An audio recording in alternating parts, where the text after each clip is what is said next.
Arde. Arde. Arde Podcast. Arde. Podcast feminista. Mantenelo prendido. Fuego.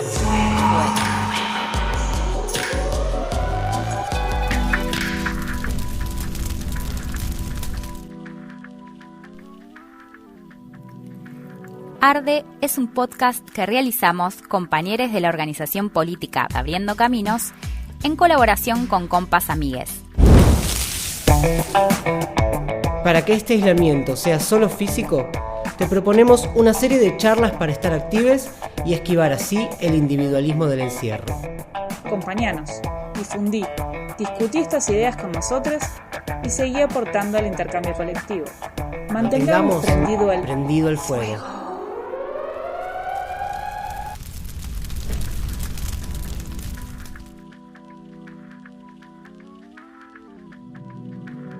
La educación en tiempos de pandemia sin duda se está haciendo complicada y un gran desafío para docentes, estudiantes y familias. Por eso, en este sexto episodio de Arde Podcast, te proponemos charlar sobre qué pasa con la educación sexual integral en el marco de las clases virtuales. Para ello, tendremos en cuenta qué pasaba con la ESI antes de la cuarentena y cuáles son las necesidades para seguir profundizando en una educación laica, científica y con perspectiva de género. Acompáñanos. La Ley de Educación Sexual Integral fue sancionada en el 2006 y tras años de trabajo se fueron incorporando alineamientos curriculares e instancias de capacitación docente específicas.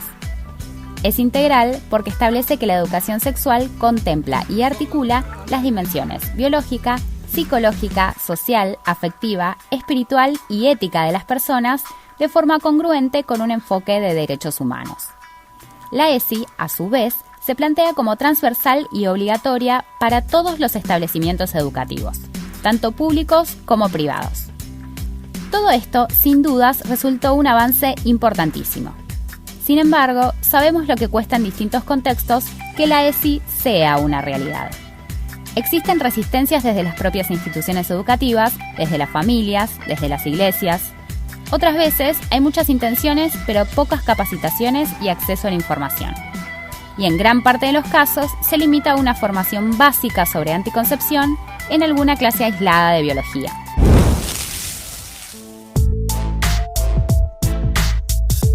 Para pensar en los desafíos que tenemos por delante, entrevistamos a Eugenia Otero, psicóloga social y licenciada en psicología, docente del postítulo en Educación Sexual Integral del Joaquín B. González desde hace 10 años. Para comenzar, queremos preguntarte, ¿qué experiencias positivas se generaron a partir de la implementación de la ESI?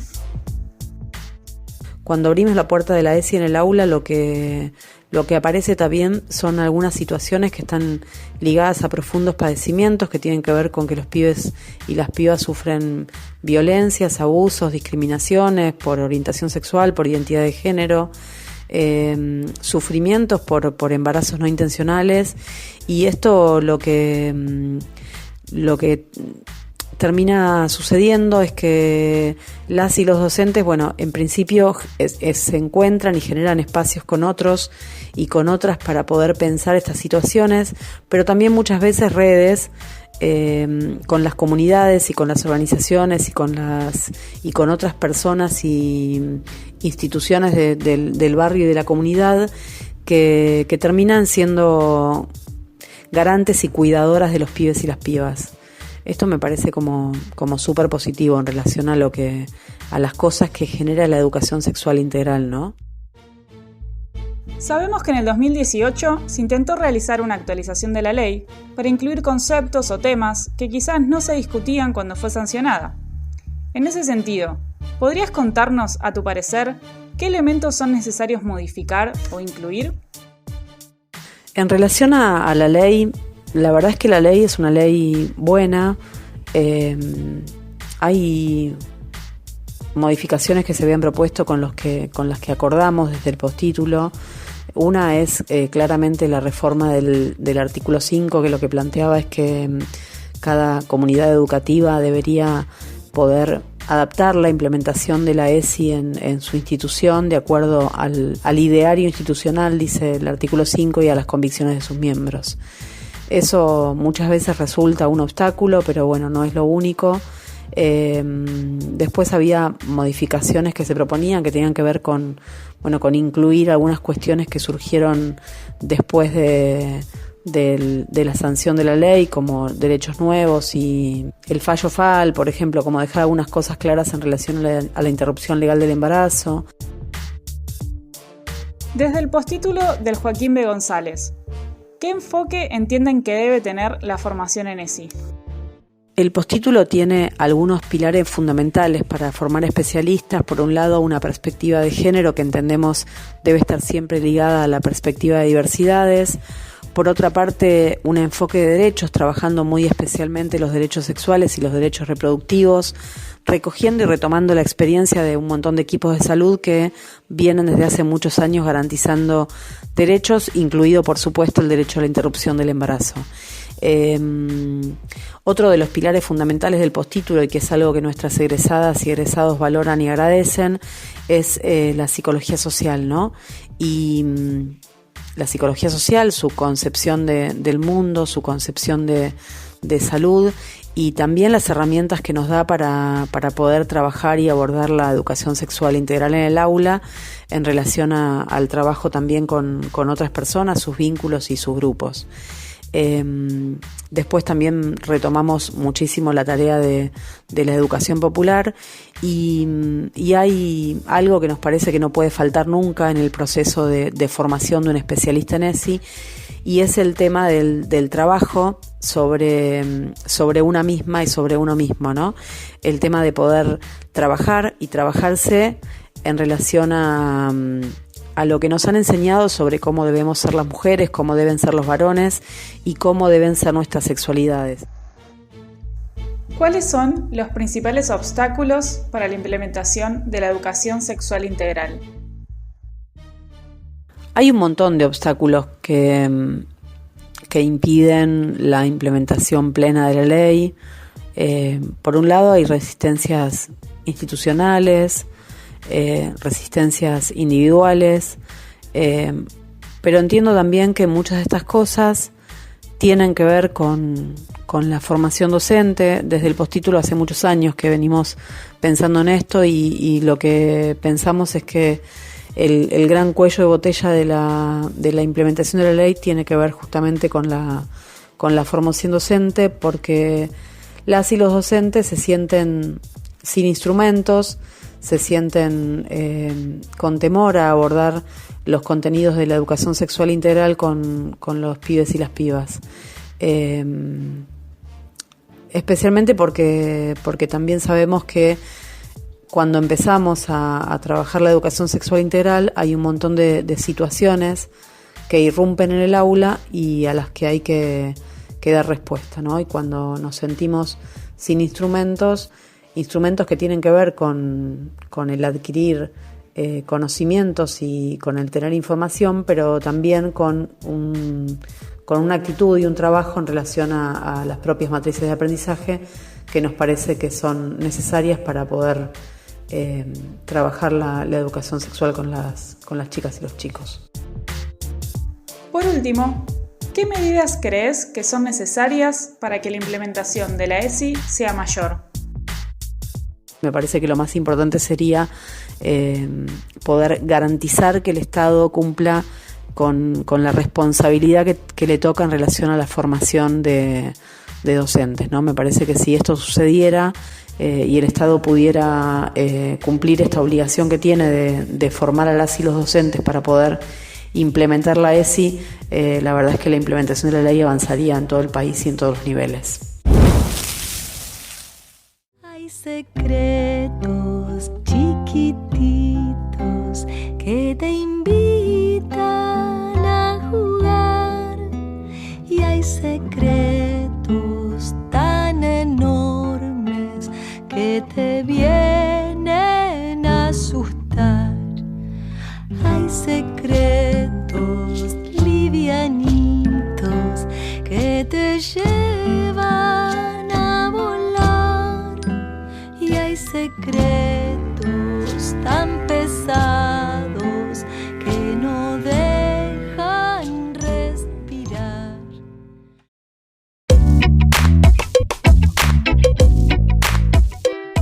ESI juega un papel clave.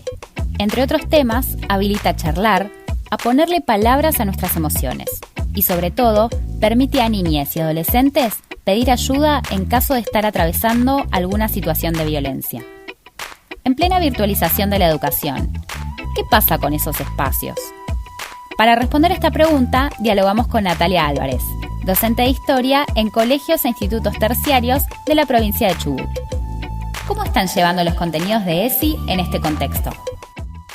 Respecto a los contenidos ESI en el actual contexto de pandemia, el Colegio Universitario Patagónico, en el cual yo trabajo, logró visibilizar en distintas efemérides como el 25 de mayo, el 9 de julio, la historia de mujeres concretas, reales, cuya participación en la historia y en los procesos históricos más complejos de nuestro país, se ha visto bastante solapada, ocultada, y en ese sentido las redes sociales han servido para colocar imágenes, para colocar relatos, infografías, y a su vez hay como toda otra cuestión más pendiente, me parece, que tiene que ver con la noción de autocuidado, de cuidado, ¿sí? Que creo que ha quedado bastante en evidencia y que me parece que ese es un tema que está más pendiente, más por desarrollar, pero que en definitiva da cuenta de cómo venimos avanzando. Creo que la mayoría de los docentes estamos dispuestos a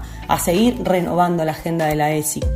¿Con qué herramientas están contando para poder intervenir en situaciones de vulneración de derechos de niñas y adolescentes? Las herramientas que tenemos actualmente para intervenir siguen siendo limitadas. El Estado en un punto no termina de asumir su responsabilidad sobre la violencia hacia la infancia y hacia las adolescentes y adolescentes en general. En Chubut, en particular, hemos tenido algunas emergencias durante la pandemia y la realidad es que el Poder Judicial y los trabajadores del Poder Judicial se encuentran de retención de servicios porque venimos con una política de ajuste muy fuerte sobre los salarios de todos los trabajadores estatales. Sin embargo, hemos logrado apelar a las redes construidas dentro del movimiento feminista, tanto de contactos con abogadas, asesoramientos, líneas de acción con psicólogos y gabinetes.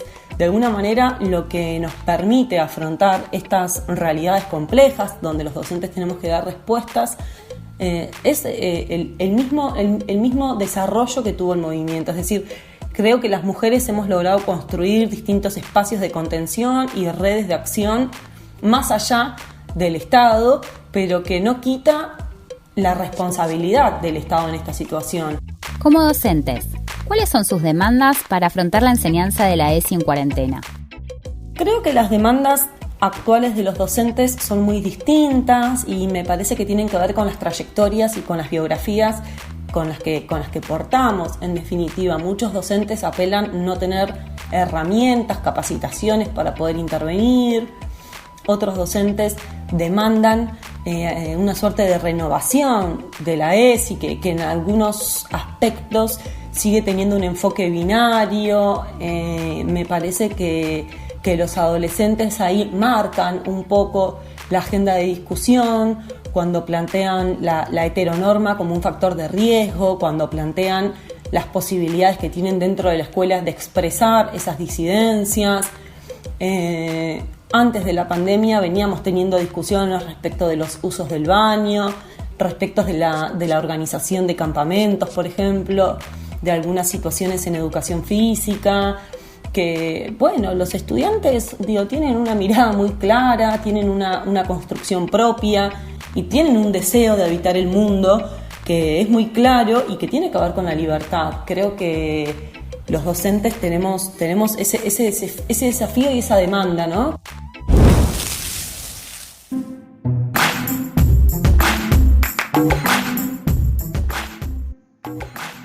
Recuperando lo que charlamos con Natalia, nos parece sumamente importante escuchar la voz de los estudiantes. Por eso, hablamos con Lucero, presidenta del Centro de Estudiantes de la Escuela Media Julio Cortázar de la Ciudad Autónoma de Buenos Aires y participante del programa de radio El Estudiantazo, en Radio Presente. Lucero, ¿cómo era la enseñanza de la ESI antes de la cuarentena y cómo es hoy? La educación sexual integral en nuestras escuelas antes de la cuarentena, si bien teníamos muchas faltas, si bien hay muchos temas que se siguen sin abarcar, mismo nosotros en nuestro colegio teniendo un equipo de ESI, un equipo de docentes formadas, hay un montón de cosas que todavía no se llegan a hablar. Como que quizás una capa un poco superficial y hay cosas más de trasfondo que no llegan. Y a las aulas pasa un poco lo mismo. A veces se rozan los temas propuestos por los docentes y antes también lo que se podía era dar más un debate en clase. Estando hablando de algo, saltaba los temas de género, de violencia, de lo que sea. Como lo podíamos imponer un poco más. Incluso en las jornadas, que son algo que tenía que estar sí o sí y que teníamos que estar nosotros participando. Ahora no se asegura eso, que nosotros nos lleguen los contenidos. Y bueno, y claramente siempre faltó que esté en la currícula, que sí o sí, de una forma transversal, todos los docentes lo tengan que dar. Y ahora no sucede eso. Ahora es voluntad, antes ya lo era, pero era mucho más voluntad de cada docente dar o no un contenido de ESI. ¿Qué elementos o perspectivas te parece que faltan para tener una educación sexual integral que tenga en cuenta la voz de los estudiantes? Yo creo que los elementos o perspectivas que le faltan a la educación sexual integral para incluir la voz de los jóvenes es primero que nada incluirles en los temas que quieran hablar, que es para ellos, para nosotros, y muchas veces no nos incluyen, no nos preguntan, no saben qué es lo que realmente nos interesa o qué es lo que nos interpela. Entonces a partir de eso ya como que hay algo en lo que no llega del todo, quizá lo que se quiere hablar. Y después hay perspectivas de género heterosis patriarcales, digamos, que se ven muy marcadas en los contenidos de ESI, desde hablarnos de cómo cuidarnos y hablar de un forro y no hablar de que no existe un preservativo para una relación sexual que no esté involucrado un pene. A partir de eso hay un montón de cosas que faltan y cosas en las que no tienen en cuenta otras las diversidades. Hay cosas que también siento que a veces son como un poco incómodas, que tampoco se abarcan mucho. ¿Crees que la implementación de la ESI es una demanda de todos los estudiantes? La implementación de la ESI es una demanda del movimiento secundario, pero no creo que sea una demanda de todos los estudiantes secundarios.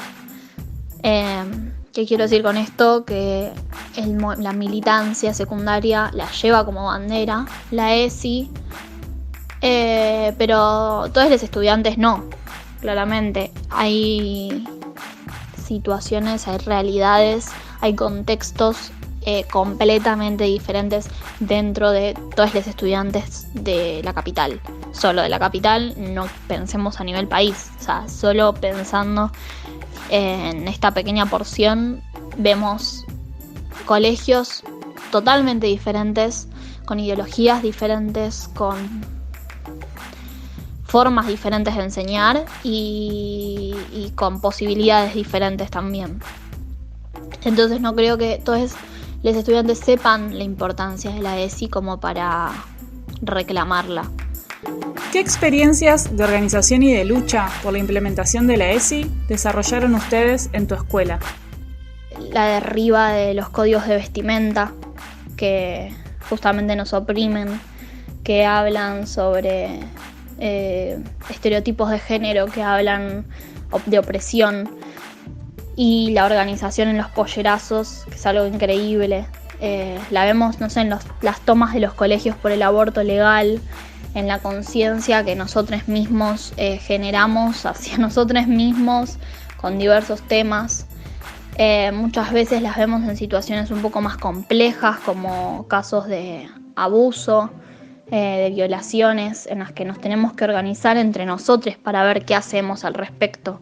Cuando escrachan a un compañero, en esos casos todo el tiempo estamos educándonos en perspectiva de género y educación sexual integral. Algo que está muy bueno, que son los espacios de mujeres y disidencias y de varones, y otros son también los espacios LGTBQ+, o como les querramos llamar, en los que son también un poco de contención y un poco de construcción.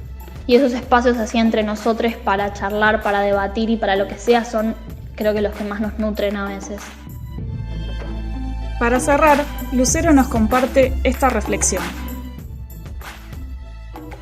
Y la última cosa que quería agregar acerca de la educación sexual integral es un cambio de perspectiva que se da en la mirada hacia la educación. Porque nosotros la ESI nos la apropiamos y hasta la enseñamos nosotros, los estudiantes, y a veces hasta a los docentes. Entonces cambia un poco la visión de enseñanza, de educación que tenemos, lo normal, la educación que vemos siempre, y que hay algo que no nos queda del todo conforme, que hay algo que nos parece que no funciona del todo bien. Yo creo que la ESI viene a romper un poco esto, y bueno, eso justamente viene de la mano con la falta de formación en ESI de los docentes. Al darse vuelta el paradigma, al que nosotros nos pongamos a enseñar y apropiarnos de esto y a enseñarnos a nosotros mismos, creo que rompe algo y hace un cambio de paradigma en el sistema educativo.